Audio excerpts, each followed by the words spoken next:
Friends, आप सभी का कैरियर विनय में स्वागत है।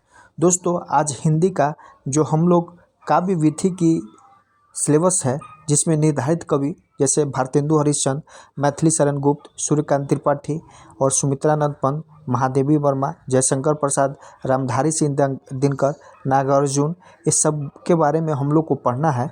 तो हम लोग ने इससे पहले 6 वीडियो तक भारतेंदु हरिश्चंद्र, मैथिली शरण गुप्त, सूर्यकांत त्रिपाठी, सुमित्रानंद पंत, महादेवी वर्मा, ये सारा कवि के बारे में हम लोगों ने ऑब्जेक्टिव क्वेश्चन देख चुके हैं। वो कंप्लीट ऑब्जेक्टिव क्वेश्चन है, आपको उससे बाहर एग्ज़ाम में नहीं आएगा। तो आप लोग अगर नहीं देखे हैं तो जाकर 1 से लेकर 6 तक देखिए और फिर ये वीडियो देखिएगा। आज जो है हम जयशंकर प्रसाद और रामधारी सिंह दिनकर के बारे में जो भी क्वेश्चन बनता है उसको देखेंगे। इस वीडियो का खासियत है कि लास्ट में इसका शॉर्ट नोट्स भी दिया गया है, तो आप लोग उस शॉर्ट नोट्स को एक बार रिवाइज जरूर कीजिएगा। चलिए दोस्त, अब हम स्टार्ट करते हैं। प्रसाद जी की पहली कृति कौन सी है? तो प्रसाद जी की पहली कृति चित्रधार है। दोस्तों, प्रसाद जी के बारे में हम लोग कुछ जानेंगे। दोस्तों, इनका जन्म जो है 30 जनवरी 1889 वाराणसी उत्तर प्रदेश में हुआ था। इनका जो कर्म क्षेत्र था, उपन्यासकार, नाटककार और कवि थे। इनका कर्म भूमि जो था वाराणसी था और इनकी मुख्य रचनाकार जो था चित्रधार था, कमायनी था, आंसू था, लहर था, झरना था। ये बहुत सारे ये नाटक, उपन्यास और कविता भी लिखे थे। इन्होंने जो है इंदु नामक मासिक पत्रिका का संपादन किया और इसी संपादन से जो है इनको साहित्य जगत में एक पहचान मिली। ये बहुत ही शांत और गंभीर प्रकृति के व्यक्ति थे। ये जो थे संस्कृत, पाली, उर्दू, अंग्रेजी भाषाओं का भी अध्ययन किया। इनका पढ़ाई लिखाई जो है सिर्फ 8वां क्लास तक ही हुआ था। तो ये सारा चीज़ है। अगला है, प्रसाद जी की ब्रज भाषा रचनाओं का महत्व केवल किस प्रकार की है? तो इनकी महत्व जो है ऐतिहासिक है, क्योंकि इन्होंने जो है अपना नाटक में महाभारत से लेकर हर्ष के समय तक के इतिहास को शामिल किया है और ये हिंदी के सर्वश्रेष्ठ नाटककार में से एक है। और इनको 2 यानी कुल ये 13 नाटक लिखे थे, जिसमें 2 नाटक ऐतिहासिक नहीं है, कामना और घूट। तो ये सारा चीज़ है। अगला है, प्रसाद जी किस मासिक पत्र के लिए नियमित रूप से लिखा करते थे? तो ये इंदु मासिक पत्र के लिए। अगला है, प्रसाद जी किस काव्य के आधार पर छायावादी कवि कहे जाते हैं? तो छायावादी कवि जो है ये झरना के काव्य के लिए कहे जाते हैं। अगला है, प्रसाद जी का किस रचना में छायावादी रूप का उत्कर्ष प्राप्त हुआ है? छायावादी रूप का उत्कर्ष जो है आंसू जो लिखा था उसकी रचना में ये छायावादी रूप का उत्कर्ष प्राप्त हुआ है। अगला है, प्रसाद जी के किस रचना में उनका आनंदवादी दर्शन दृष्टिगोत होते हैं? तो इनका जो है लहर, ये लहर लिखे थे। अगला है, प्रसाद जी के किस रचना में आनंदवादी दर्शन के साथ साथ रहस्यवादी की पुष्टि होती है? तो आनंदवादी दर्शन के साथ साथ रहस्यवादी की पुष्टि जो है ये लहर रचना में होती है, लहर। अगला है, प्रसाद जी की किस रचना से उनकी जिज्ञासा का दर्शन होने लगा था? तो ये चित्रधार से, इनका फर्स्ट ये लिखे हुए थे, फर्स्ट बार ये चित्रधार ही लिखा था, जिससे जो है इनकी जिज्ञासा का दर्शन होने लगा। किस क्षेत्र में? ये साहित्य के क्षेत्र में। अगला है, प्रसाद जी ने जिज्ञासा को लेकर किसकी रचना की है? तो प्रसाद जी जो है जिज्ञासा को लेकर प्रेम पथिक की रचना की है। अगला है, प्रसाद जी का जिज्ञासा भाव की वृद्धि किस रचना में हुई है? तो वृद्धि भाव झरना में हुई है। अगला है, प्रसाद जी के किस काव्य में वेदना का सुंदर कथन हुआ है? तो वेदना का सुंदर कथन आंसू में हुआ है। अगला है, प्रसाद जी के काव्य में किस भाव का विशेष महत्व है? तो लक्षणिक भाव का विशेष महत्व है। जयशंकर प्रसाद कैसे कवि थे? तो जयशंकर प्रसाद जो है कालजयी कवि थे, कालजयी। अगला है, अपनी अदम्य जिज्ञासा के कारण ही मनुष्य प्रकृति के रहस्यों का क्या कर सकता है? तो क्या कर सकता है? उद्घाटन। अगला है साहित्यकारों का आदर्श क्या है? तो साहित्यकारों का आदर्श जो है सत्य, शिव और सुंदरम है, सुंदर। अगला है प्रसाद जी रचनाएं आरंभिक काल में किस वेदना से जुड़ी थी? तो आरंभिक काल में जो है व्यक्तिगत वेदना से जुड़ी हुई थी। अगला है प्रसाद जी की अंतिम रचना आंसू में कौन सी भावना से संबंध है? तो कौन सी भावना से संबंध है? तो विश्व कल्याण की भावना से संबंध है। अगला है आचार्य रामचंद्र शुक्ल की दृष्टि में आंसू कैसी कृति है?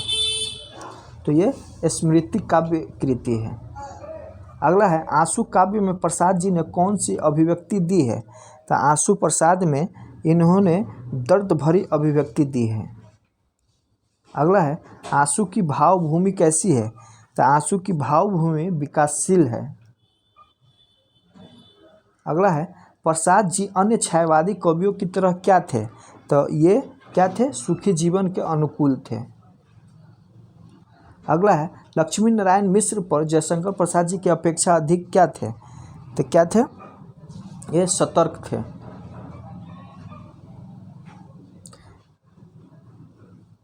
अगला है छायावादी कवि और प्रेम और मस्ती की कवियों में किसका अंतर है? तो किसका अंतर है?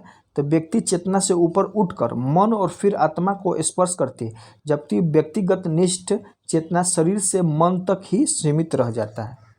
यही अंतर है।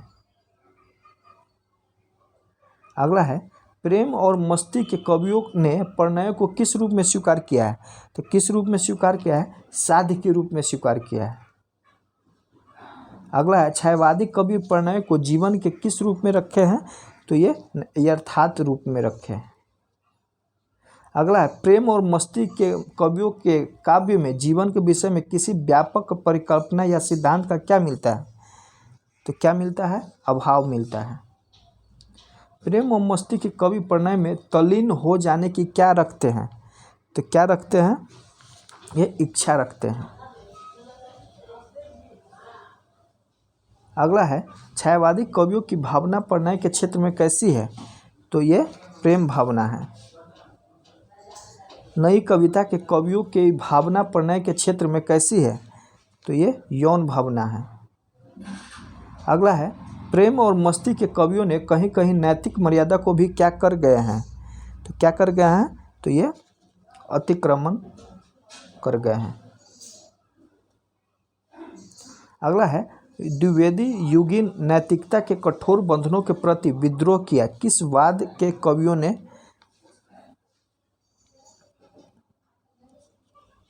तो ये छायावादियों के कवियों ने। अगला है प्रेम और मस्ती का यह काव्य निसंदेह अपनी सीधी सच्ची और अनुभूति की ओर कला के कारण क्या पाती है? तो क्या पाती है? ये विशेष ख्याति पाती है। अगला है हरिवंश राय बच्चन की कविताएं ठोस यथार्थ को पूरी तरह से क्या नहीं कर पाया? तो क्या नहीं कर पाया? ग्रहण नहीं कर पाया। ये ग्रहण नहीं कर पाया। अगला क्वेश्चन है छायावाद युग के व्यंग्यकारों में पांडे बेचन शर्मा उग्र का स्थान कहाँ है? तो उग्र का स्थान जो है अलग है। अगला है पांडे बेचन शर्मा उग्र की व्यंग्य कविताओं में क्या मिलती है? तो क्या मिलती है? उल्लास मिलती है। अगला है हास्य की छटा को बिखरने के लिए कवि ने अन्य किन किन भाषाओं की शब्दावली का प्रयोग किया है? तो ये अंग्रेजी और उर्दू भाषाओं का प्रयोग किया है। अगला है पांडे बेचन शर्मा उग्र व्यंग्य को तीखा बनाने में क्या थे? तो तीखा बनाने में क्या थे? ये सिद्धहस्त थे। अगला है राष्ट्रीय सांस्कृतिक काव्य के इस युग की कितनी भावनाएं पूरी शक्ति के साथ व्यक्त हुई है? तो ये 2 है। अगला है राष्ट्रीय सांस्कृतिक काव्य की दोनों भावनाओं के नाम बताइए। तो इनकी 2 भावना कौन है? तो स्वतंत्रता संग्राम में कूदना, स्वतंत्रता संग्राम में कूदना। अगला है युगों से शोषित भारतीय जनता को विज्ञान से प्राप्त नए साधनों से युक्त ब्रिटिश साम्राज्यवादियों के साथ संघर्ष के लिए प्रेरित करना कोई कैसा काम था? तो कैसा काम था? कोई आसान काम नहीं था, बहुत टफ काम था। देश प्रेम की कविताओं में अनुभूति की क्या दिखाई देती है? तो देश प्रेम की कथाओं में अनुभूति की जो है सच्चाई और आवेश दिखाई देती है।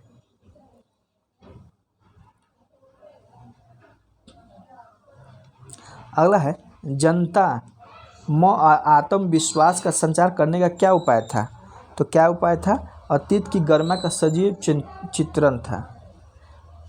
अगला है, दिल्ली कविता में निराला जी ने अतीत के गौरव के साथ वर्तमान दुर्दशा का चित्रण किया, जो क्या है? तो ये गंभीर प्रभाव की अभिव्यक्ति है। अगला है, स्वाधीनता आंदोलन के दो महत्वपूर्ण मूल्यों के नाम क्या है? तो ये असहयोग और आत्म बलिदान। अगला है, देश की स्वाधीनता के लिए प्रत्येक भारतवासी का सबसे महत्वपूर्ण कर्तव्य क्या था? तो ये साधना करना। अगला है, माखनलाल चतुर्वेदी देश के प्रति गंभीर प्रेम और देश के कल्याण के लिए उनमें कौन सी भावना दिखाई देती है? तो ये आत्मोत्सर्ग भावना दिखाई देती है। अगला है, परवर्ती प्रेम और मस्ती की काव्य के अग्रदूत के रूप में किसको स्वीकार किया जा सकता है? तो ये बालकृष्ण शर्मा नवीन को। अगला है, छायावाद का गद्य साहित्य पूर्ववर्ती युगों की तुलना में अधिक क्या है? तो विकासशील और समृद्ध है। अगला है, हिंदी नाट्य साहित्य के इस युग को क्या कहना युक्ति संगत होगा? तो प्रसाद युग कहना युक्ति संगत होगा। अगला है, हिंदी नाटक को साहित्यिक भूमिका प्रदान करने का सर्वप्रथम प्रयास किसने किया था? तो किसने किया था? तो भारतेंदु हरिश्चंद्र ने किया था। अगला है, भारतेंदु ने स्वयं नाटक लिखने और अपने सहयोगियों को इस ओर क्या किया? तो इस ओर क्या किया? प्रवृत्त किया। अगला है, प्रसाद जी मुख्यतः किस नाटककार के रूप में प्रतिष्ठित हुए? तो ये ऐतिहासिक। प्रसाद के नाटकों में किस नाटक का विशिष्ट स्थान है? तो ये ध्रुव स्वामिनी की विशिष्ट स्थान है। अगला है, हरिकृष्ण प्रेमी ने अपने नाटकों में हिंदू मुस्लिम की किस एकता की बात करते हैं? तो सांस्कृतिक एकता की बात करते हैं। लक्ष्मी नारायण मिश्र ने अपने नाटकों में विशेषकर किस समस्याओं को आधार बनाया? तो नारी समस्याओं को। दोस्तों, इसका शॉर्ट नोट्स हम टेलीग्राम चैनल पर डाल देंगे, आप लोग डाउनलोड करके देख सकते हैं। टेलीग्राम से जुड़ने के लिए डिस्क्रिप्शन में लिंक है, आप लोग उस पर क्लिक कीजिए, डायरेक्ट टेलीग्राम में जुड़ जाइएगा और वहां से आप PDF प्राप्त कर सकते हैं। जैसे देखिए, ये परीक्षा कॉर्नर है। जैसे जयशंकर प्रसाद का जन्म कब हुआ? 1889 में।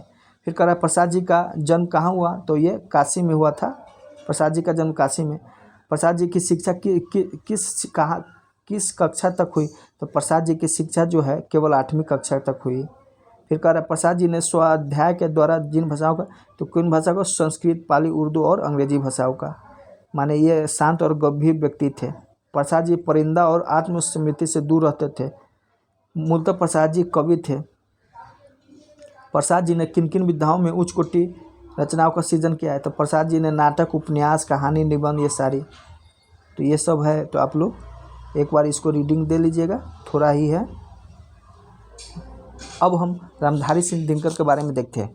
रामधारी सिंह दिनकर जो है, इनका जन्म 23 सितंबर 1908 में सिमरिया घाट, बेगूसराय जिला, बिहार में हुआ था। मृत्यु जो है 24 अप्रैल 1974 को हुआ और मृत्यु जो है मद्रास, तमिलनाडु में हुआ था। इनका ये कवि और लेखक दोनों थे और शिक्षा जो है BA तक पढ़े हुए थे। इनका शैली जो है प्रवाह युक्त युद्धबोधन शैली, गंभीर विरासतात्मक था। काव्य में इन्होंने रेणुका, हुंकार, कुरुक्षेत्र, रश्मिरथी, परशुराम की प्रतिज्ञा, ये सब लिखे हुए थे। गद्य के क्षेत्र में अर्धनारीश्वर, बट पीपल, उजली, आग, भारतीय संस्कृति की 4 अध्याय, ये लिखे। इनको जो है 1959 में साहित्य अकादमी पुरस्कार मिला था और 1959 में ही पद्म भूषण और 1972 में भारतीय ज्ञानपीठ की पुरस्कार मिला था। अब है क्वेश्चन है, रामधारी सिंह दिनकर का जन्म कब हुआ था? तो इनका जन्म जो है 23 सितंबर 1908 में हुआ था। दिनकर जी की मृत्यु कब हुई? तो दिनकर जी की मृत्यु 24 अप्रैल 1974 को मद्रास में हुआ था। दिनकर जी राज्यसभा के सदस्य कब मनोनीत हुए? तो राज्यसभा के सदस्य जो है 1952 में ही मनोनीत हो गए थे। दिनकर जी भारत सरकार के गृह मंत्रालय में हिंदी सलाहकार कब से कब तक रहे? तो ये 1965 से 1971 तक रहे।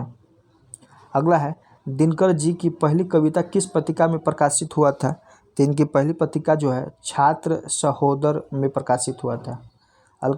अगला है, दिनकर जी की कौन सी कृति कामाध्यात्मक दार्शनिक पीठिका पर रची गई है? कौन सी कृति है? ये उर्वशी है। अगला है, दिनकर को साहित्य अकादमी से कब पुरस्कृत किया गया है? तो अभी हम लोग देखे हैं 1959 में। अगला है, दिनकर को किस कृति के लिए साहित्य अकादमिक पुरस्कार मिला है? तो ये संस्कृति के 4 अध्याय के लिए मिला है। अगला है, दिनकर को कविता लिखने का प्रेरणा कहाँ से मिली है? तो इनको प्रेरणा जो है ये नाटक और रामलीला से मिली है। अगला है, दिनकर जी का मनुज का श्रेय कविता किस रचना से उद्धृत है? तो किस रचना से? कुरुक्षेत्र से है। दिनकर जी को किस रचना पर ज्ञानपीठ पुरस्कार प्राप्त हुआ है? तो किस रचना पर? उर्वशी पे। अगला है, दिनकर जी का जन्मस्थली कहाँ है? दिनकर जी का जन्मस्थली जो है मुंगेर के सिमरिया गांव में है। अगला है, भारत सरकार ने दिनकर जी को किस सम्मान से सम्मानित किया है? तो किस सम्मान से सम्मानित किया है? तो पद्म भूषण से सम्मानित किया है। अगला है, दिनकर जी को किस वर्ष पद्म भूषण सम्मान से सम्मानित किया गया? तो 21 वर्ष 1959 में।